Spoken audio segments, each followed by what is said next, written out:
India's National Security Advisor Ajit Doval has arrived in Russia for a high-level visit aimed at boosting strategic ties between New Delhi and Moscow. His visit comes amid growing diplomatic tensions brewing between India and the US over India's continued imports of Russian oil. Sumita Kareed has more updates on that. Over to you, Sumita. Well, that's right. The NSA, National Security Advisor Ajit Doval, is in Russia for a pre-scheduled visit.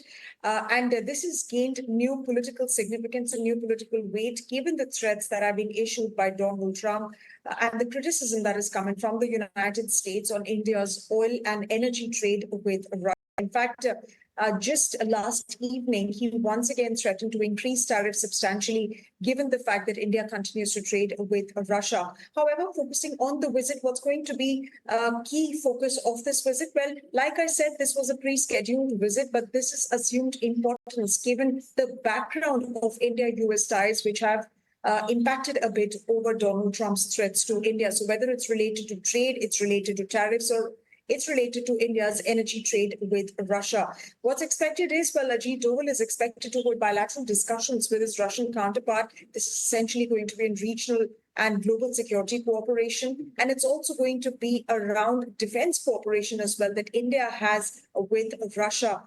In fact, it's also reported that he is expected to press for faster delivery of the remaining S-400 air defense systems and review the new defense procurements that are currently in the pipeline.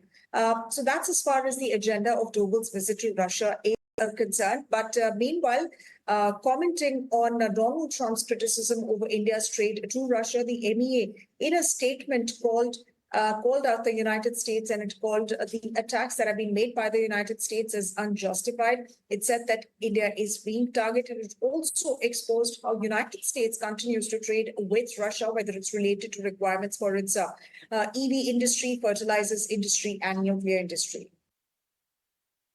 Key one to monitor. Thanks, Sumita, for bringing us those details.